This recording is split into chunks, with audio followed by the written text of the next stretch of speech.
There was a recent announcement from Miss Universe organization to allow currently or previously married women as well as women who are pregnant or already a mother to compete for the coveted crown starting from next year.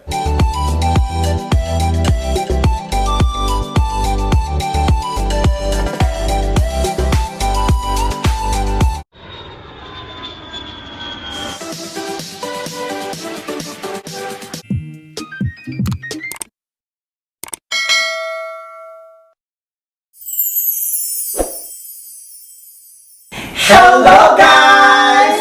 It's us again, the Monyeka sa Subo!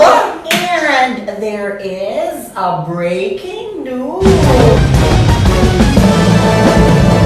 Alright, let me break the news. Okay. Let me read it. The Miss Universe organization has announced that they will start accepting mothers and married women to compete in their pageant system starting next year onwards. Effective the 72nd Miss Universe and National Preliminary Competition leading up to it, women who are or have been married, as well as women who are pregnant or have children, will be able to compete. Now, let's talk about it. Oh, that actually, it just didn't break my heart. It broke it into pieces. Okay. Alright, so I need something water to Oh, clear my yes. throat before Alright. I'm going to make some comment. So bad. Can you imagine? A contestant, single mother, walking on the stage with a belly bump? Is that the ideal Miss Universe now? So come on, what's going on to the standard? okay. I think Tanya, the reason why they're allowing this, we've heard this a million times, and I don't know your opinions about it, guys. That beauty is diverse, everybody can join as long as you have a good platform that you can influence other people.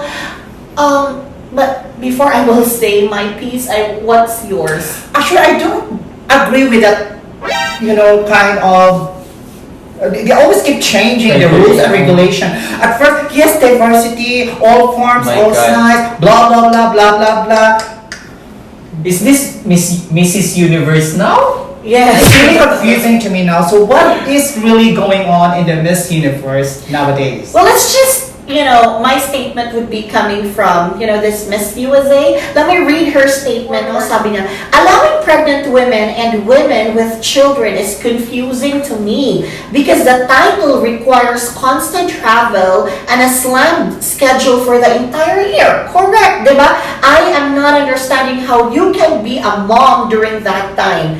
Even being in a relationship was almost impossible, which is why many Miss USAs and Miss Universe start their titles in relationships, but most times ending the relationship by the end of their reigns. Kasi nga, sobrang busy. I mean, it's diba? very difficult for a mother traveling, promoting the advocacy, gathering some, fans for the contribution for the charity, and then, you cannot really focus on the job, So this is really the thing that I realized. Maybe we sensationalizing so much about what we call empowerment, women empowerment. Is that correct? Because it's too much, It's still a beauty It's not a beauty pageant, so probably they have to change. Maybe the best way, they have to make their own organization that will include all this kind of new applied rules and regulation.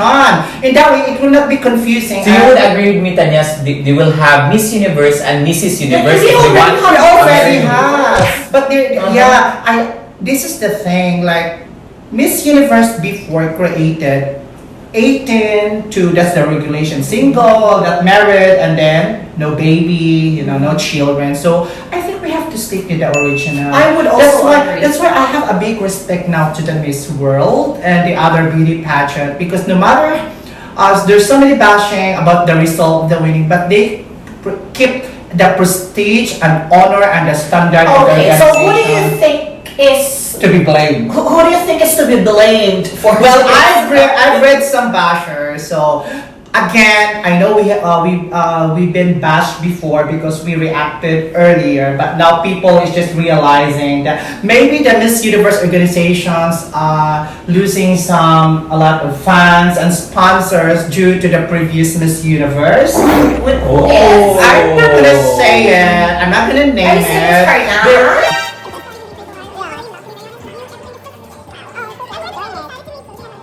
Oh, I'm not gonna say it. She looks like a mother of 10 according to them. Because of that, we know that she has, an issue about Have you it. seen her pictures lately? Oh, flash it. What can you say about this? We're not bashing here. This is coming from the people, from all the we don't need sources, because we have all the facts that we gathered. There is really something wrong from the previous Miss Universe. Actually, they blame because of her the downgrade.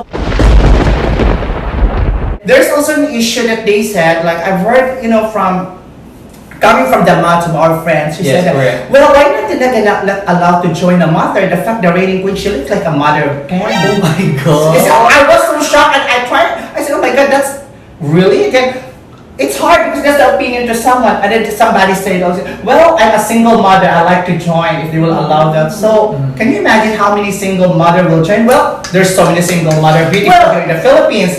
Yes. The thing that I don't understand, Yes. why is she showing Because some the pictures previous like Miss this, like Universe, that? after winning, they really they have that, they bloom. Yeah, No? I feel really Yes. bad to her Nas because some fans around the world blaming her the downfall of the Miss Universe. That's not according to them. That's not coming from us. Huh? We just heard because she did not take care of herself. Why did she lose her bloom? She Yeah. did not bloom in Miss Yes, but let's Universe. just say, for example, she has She glowed down. that's already Given, given. yeah. But the glow should still be there. Yeah, even though you're fat, it's okay. But at least the glow of your face. Still Miss Universe. At least like you have still the aura of Miss Universe. It's okay. It's the battle of face now. If you cannot please everyone because of the size of the body. Therefore, So I therefore, agree with you, Tanya, from our previous vlog, that she's not taking care of herself. exactly. That's why I was being bashed before. But the fact is that's now the problem because they're allowing now because probably look at the previous Miss Universe. She's not the current Miss Universe. She's not a mother. She's a single. She has no child. But look at her physically. Oh no. She's look like a mother to me. Oh my goodness. So that's my opinion. Okay, I'll admit that. I'll take that. You can bash me by that statement coming from me alone. But that's the fact now. Miss Universe is downgrading because of this new rules and regulation. Yeah, because for example, this is the thing. If you're going to cook the rice, there's really a standard. How There's many a cups? process, There's a right? process, and how many cups of water you need to put. Yes. So it's a standard in order for you to cook. Pangit yung pagluluto ng rice, Nagiging nakakain pa naman, pero hindi na hilaw din masarap. pag sobra. Or minsan naging Oo. lugaw din, parang ganon. Si Miss Harnaas, pagkaluto ng isang cup na rice, kinain niya lahat. Kaya, Chat lang. Tagalog ito. Charot lang. So this is really a sensitive, supposedly discussion that they have to survey first if the people will. So going back to our topic, would you allow Miss Universe? Well, the Miss Universe allow before they're always making breaking making some Breaking the rules norms. before they allow the transgender. So probably they don't gather a lot of funds from it. Their planner or creative of the Miss Universe is not that really smart to think of how to market it because they tried already to experiment to allow transgender women but it never successful. It was. This Never. body And then now- positivity, beauty so, in all forms is Yeah, the next too year. much. Okay, so I'm just reading some comments here, pero my opinion really is not to. No? Exactly. So we will have a conclusion about that, but this is only what is this like? Just like a first discussion. We'll have We're just thinking about it to drop a bomb. next time. But for me lang talaga I'm not in favor of letting women To drop a bomb. not That's scary. letting women, married women or women with children join Miss Universe because they have a separate pageant. Because if that's the case, according to the comment here ni Kimmy AC Wexler, Imelda and Aimee, please prepare to represent the Philippines. Baka isa sa inyo ang mag-ina ang I beg to disagree. I beg to disagree. I beg to Well, actually, disagree. gusto ko si sila. Imelda. Gusto ko kasi makoda sila. Di ba? Close No, I beg to friends. disagree. You know why? You know why? You know why I beg to disagree? Because I want to represent Madam Lenny. Di ba? No, wait, lawyer din yan. Naging vice president. Ang lakas ng profile. Makuda. Then, Oh. kinurunuhan din siya. May corona din siya sa election, di ba? May ginagyan siya ng corona. Oh, di ba? niya. So guys, take note. Sige. Kung lahat ng mga single man, mga lawyer, professional, successful businesswoman. My God. It represented Gretchen Barreto. Oh, si Gretchen Barreto. Oh, Narimutan yan. din yun. Rosa Gutierrez, ang pagbabalik. Chris Aquino. Chris Aquino. Ay, Hindi ako pwede. Oh, hindi na si Christopher Min. Christopher Min. Christopher Min. Christopher, Best sige. speaker si Christopher Min. Oh, Oh, makuda Lawrence din yun. Solis. Kahit Okay may lang ba sa cancer inyo? of the throat na si Christopher. Lawrence Solis. Okay ba sa inyo? Kasi kahit sino daw eh. Kahit nakakaloka guys, no? So, that's really the problem. That's why, for example, natin mga Pinoy, di ba? Ang hilig-hilig na, yung iba ang hilig sa mga branded na mga Louis Vuitton, di ba? Bakit pa tayo magpadala ng mga kachipan? Magdala yung kachipan. Paano? Di ba? Tulad natin mga Pinoy ay taas-taas ng standard. But they forgot what is really the meaning of standard. Diba? Standard nga yun ang pagbabasihan. Hindi na dapat babaguhin. Dapat Correct. i-keep natin yung standard. Correct. Para maprotektahan din natin yung mga previous winner at saka yung mga people that gusto sumali din before but it just happened that they're pregnant. So kaya na-disqualified sila. So, but It would probably give a bad impression to the younger generation as well. Exactly. You know, the growing youth. No, na parang, Okay lang pala maging single mother. Okay lang maging single mom. I can still join Miss Universe. Uh-huh. Diba? Yeah, So, exactly. let's preserve the original standards of Miss Universe because Check. I think that standard is what we... Si Mama Lenny, single mother din yun. Oh, diba? Pasalin nyo yun na may corona na yun sa Pilipinas. Kaya nga, it's really this. How I'm going to say it in a nice way because I know I'm so mean already lately about this Miss Universe issue things. It's really going to kachipan, no? So I am thinking if they Siya cannot, magiging Miss Gay pang kalawakan, yes, no? if the Miss Universe are not firm with their rules and regulation and they cannot able to protect and prevent all this diversity that they excuse that asking for because they always keep listening to the people. What gonna happen in the future? No matter how you're gonna change it, gold will always gold, Yes. So if you're going to change the gold, it's no longer a gold, Yes.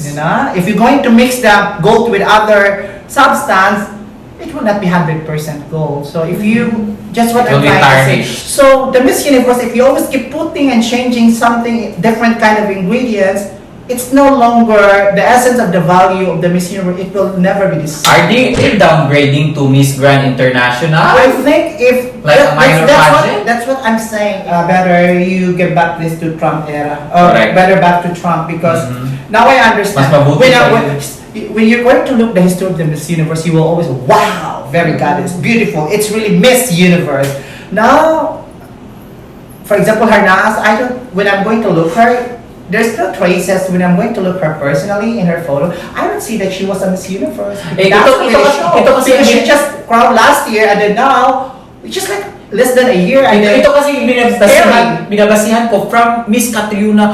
Grabe yung bar na sinet niya. Down to Tutubini, down to Miss Mexico, down to Harnaas. Oh wow, are we downgrading now? Like as though from Catriona, boom, to Tutubini, to Mexico, to Harnaas, boom, plakda. Ngayon, meron po ma'am, ano na, putik na. Nakakaloka na talaga Ba yung yan? Miss Universe. So actually guys, hindi pa naman tayo nakikita may nagsasubmit na single mother. So Oo. We will just wait and see what's Yes. gonna happen Yes, next. for the final, Yeah. decision. But for now, I think I would We're say just no. trying to vent out our frustration. So no At the to moment. that new standard. No. We're not body shaming, but we're commenting our feelings from the new kind of requirements of Miss Universe. We don't agree with it. So this is my final statement. Ang taas na, I have so much respect when it comes to the Miss Universe. That's why Yes. they are my number one. Yes. As for us, Yeah. Miss Universe is the But number they one keep pageant in the changing world. the rules and let join because of what they call empowering women, because diversity. So it's making out of sense anymore. So let me say the Miss Universe, guys. Mr. Nawat, Miss Universe is already your So team. if I'm going to say, you guys, to all the girls out there who wants to become a beauty queen, this is my do not join Miss Universe Philippines because it's for me it's an insult for you try to live like a single woman, to stay empowering by yourself and try to preserve your dignity as a woman itself. And then and then now you go to someone competing with someone, like a single mother. It's not really fair. You know all the complication, all the difficulties as a single mother, and then if you're gonna join, unless if she's so rich. But the fact is, let's just preserve what is really the standard and the golden rules of Miss Universe. Yes. So this is not scripted. We just say what we feel. We just express and say everything. So bahala na kayo dyan if you're going to bash and spits. Ang dami na natin kuda. So it's a Sige. no for me. It's a no No for us. No. Okay. Change it. All right. So we'll thank see you you in our next guys. vlog.